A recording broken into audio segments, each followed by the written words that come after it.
So, hello, here we are back with English Eerie, The Lost River. There was a longer break because I was sick and I just couldn't play.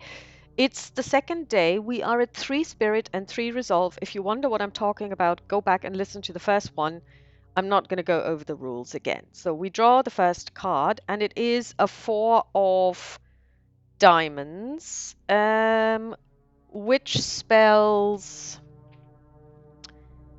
an environmental obstacle. So we're going to take a look at the environmental obstacles. We have 5 that we can choose from. We are going to roll a die.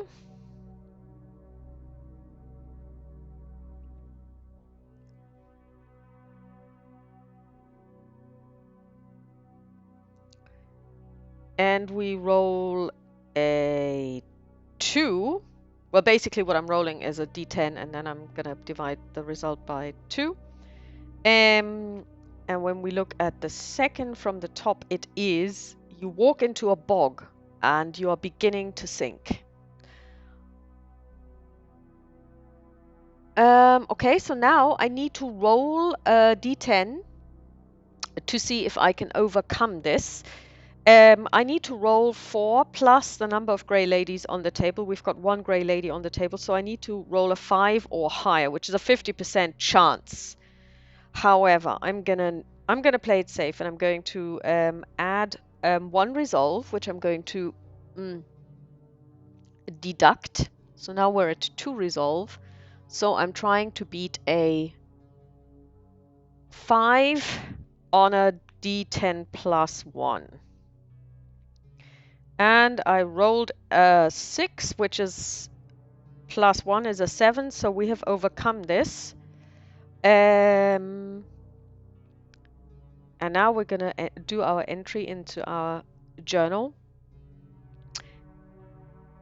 Dear Olivia, today I was straying a little bit further from our makeshift camp near our broken canoe and near the river to see, was there anything in the environs, anything at all, anyone, could I either see whoever is tracking us, or some help, somebody, anybody. And guess what? I actually fell into a swamp, and I nearly was pulled under. It took all of my not so considerable physical power to escape, but I did. And well, I can tell you one thing. I hope that I will never have to experience that again. I was mortified. So we draw the next card. It's a 7 of diamonds again. That is a that's an obstacle, an environmental one. And this time we roll a 3. So that is crows descend and peck at you. So let's see. We need to roll an 8 or higher. So I'm going to spend 1 resolve. So we're now down to 1 resolve in total. Because a 7 to overcome a 7, that's an 8, that's actually quite difficult. So let's see. And we don't want to lose any more spirit. Let's go. And I rolled a 3. A 2 plus 1, a 3. So I'm overcome by this. It means I lose 1 spirit. So I'm now down to 2 spirit. Dearest Olivia, I thought that nothing could be worse than actually nearly falling into a swamp and being dragged under. But as I'm writing this, and you can tell that there are blood specks on the paper, I was attacked by crows. A murder of crows descended upon me, and they pecked at me, and I tried to fend them off, but they wouldn't budge. They kept attacking me. They kept tearing at me, tearing at my hair, cutting into my flesh with their beaks. These are not normal crows. I mean, I've seen crows in my life, so have you, but they would never attack anyone, and especially if you're making a ruckus like I did, they would have vanished. I don't know what the hell is going on, and I'm slowly losing my mind. So that's the next day. We draw a card. It's the Seven of Hearts. Now, Seven of Hearts means it's a secondary character is harmed or dead. Okay. We're gonna roll a d4 for this, because we have two secondary characters left. On a 1 to 2, it's the first one on the list. On a 3 and 4, it's the second one. It is a 2. So the first one on the list of secondary characters is Mary Jones. And she's somebody that I've known for a long time, and we've been spending a lot of time together traveling. So now what I'm going to do is she's either dead or harmed. Let's roll another d4. On a 1 to 2, she's harmed, and on a 3 to 4, she's dead. Oh, I rolled a 3. Okay. Dearest Olivia, I honestly don't know how to deal with this. Mary's dead. First, James waded into the river, and now Mary.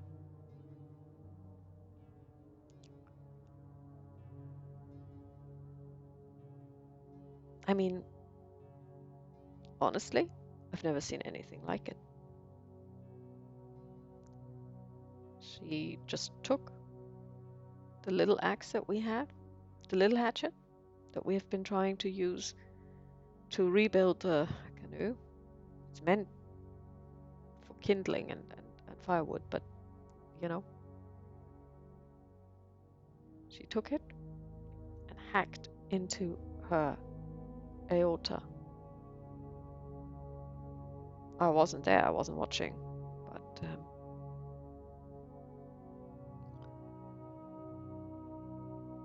but Ivy was. She's beside herself.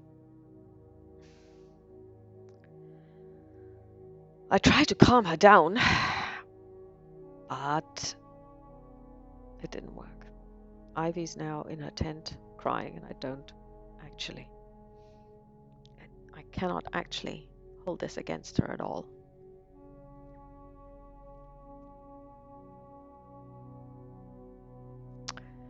So I ruled that I will have to, in order to overcome this, I have to roll against the 7 minus the 2 spirit that I have left. So I'm looking for a 5 or higher. I roll a 9, so at least I don't lose any resolve. Let's take a look at the next card. It's a 5 of diamonds.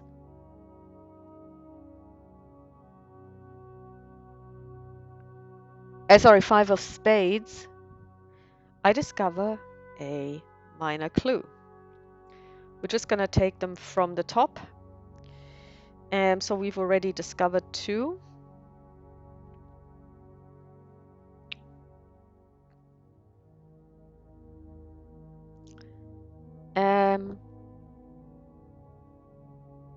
Dearest Olivia, I thought I wasn't going to have to write anything more today, but I have no one to talk to, and so this is me. Maybe this is my last will and testament, who knows. So Ivy's dead. So Mary's dead. Ivy's locked herself in a tent, if you can talk about locking oneself up in a tent. And now I can hear rain. But the problem is it's not raining. It's like rain gushing down, prattling on the tarpaulin of my tent, and it keeps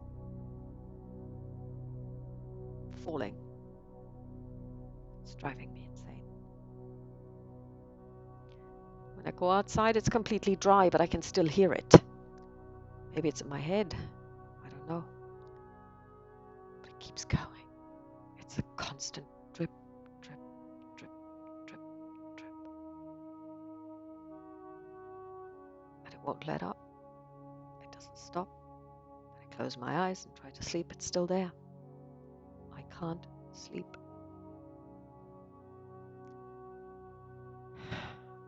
Olivia, I don't think we'll ever see each other again. I also don't know if and how you will be getting these letters. Probably you won't. But if you do, know this.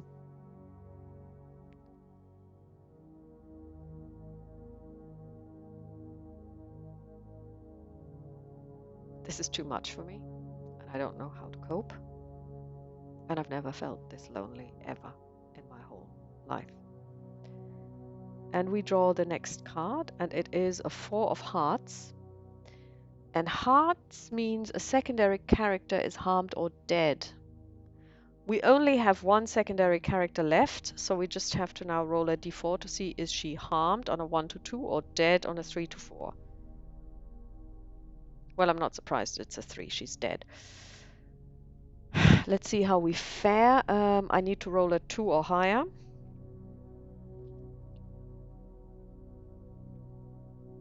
And I make it, but just barely, because I roll a 2. Dearest Olivia, last night I told you that I felt so lonely, the loneliest I'd ever felt in my life. Now, unfortunately, I truly am alone. With the death of Mary, Ivy must have gone insane. When I got up this morning, she was gone. I shouted, walked around, I found her footsteps. The mad woman had walked right into the swamp, and her footsteps end there. She must have been swallowed by the moor. Just like I nearly was.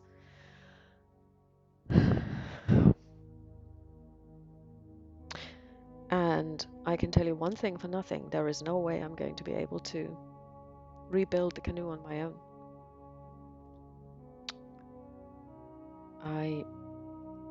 I've now decided to take my letters, the ones that I've written so far, and put them into a bottle and hand them over to the stream. I mean, I told you, we are on the southern hemisphere now. There is no way a river can reach you in England, but this is the only way. Maybe if I do it, at least someone will hear of this. And if it is you, Olivia, who reads this, know this, that my last thoughts are with you, if these be my last. We turn over and we see the second grey lady. So we automatically lose a spirit. We are now down to 1 spirit. And we will see what we can learn from her.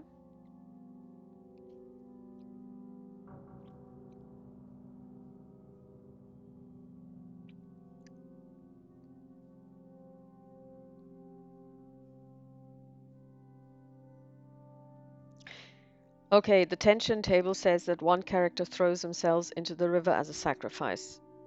Of course, that's not possible anymore because I'm the only one. And I do not... Well, actually, one character throws themselves into the river as a sacrifice. So that actually means me. Unless, of course, this is only about... No, I think these are secondary characters. So essentially, Ivy and Mary are now all gone. So it makes sense for me to be completely dispirited, but this is what happens because we cannot really have myself thrown into that because I'm still by no means down. We look at the next day, 5 of clubs. Secondary character obstructs me. That's not going to happen.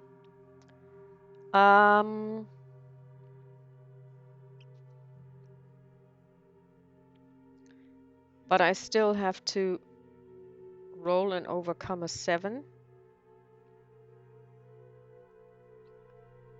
And I roll a 3, so I'm now down to 0 spirits. And to me, this means that, although this is not in the rules, if I'm down to 0 spirit, it means that I'm completely dispirited. And I will actually take measures into my own hands. I mean, I am now completely alone. There is no way I can escape from here. Dearest Olivia, this is definitely the last you will hear of me.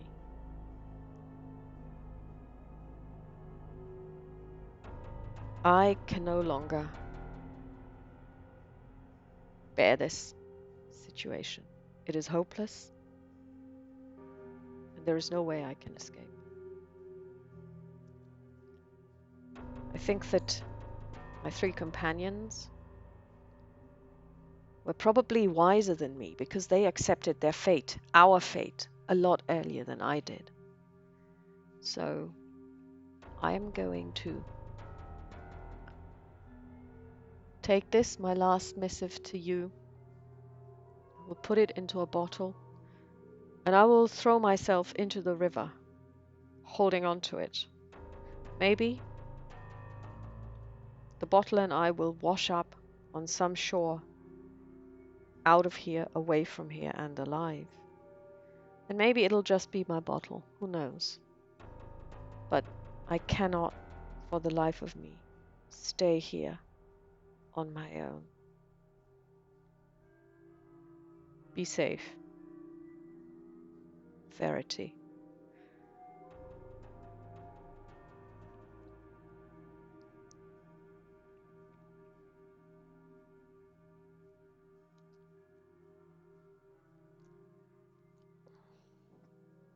And I roll up this last letter. On the outside paper, I actually write Olivia's full name and address. I put on all of my clothes in the hope that they will get soaked really quickly and will drag me down. And I walk into the water. And that is the end of English Eerie, The Lost River. It's a journaling game that you can play, and you can get this version for free on drive-thru. They've also made a second edition, which I don't know if it's completely different or if it's the same scenarios plus additional ones, but it's a really interesting way of playing a solo game. I've never played journaling games before, and I've chosen the audio journal because this way, A, I can share it, and B, I really don't like journaling that much. Well, I mean, I like the idea of journaling, but I'm very bad at it. And so this is something that I can now share with you. And maybe you enjoyed it. The second installment is a lot shorter than the first one, simply because obviously in the first one I was explaining the rules and the setting itself, and this one was just the second day. And the last day we didn't really play to conclusion because I believe, you know, things have come to a head, and it would be very weird if I was just going through the motions of discovering new things if I'm, let's face it, completely alone and hopeless. So I think this was a fitting end. It's a nice game. I think it is of course quite well solipsistic, and you play on your own, and that's how this works. And I can see why some people might say this is not their thing, because you're essentially writing a story using prompts, and that may not be for everybody. But I think it's quite a nice idea, and I hope you enjoyed it, and we'll speak soon. Bye.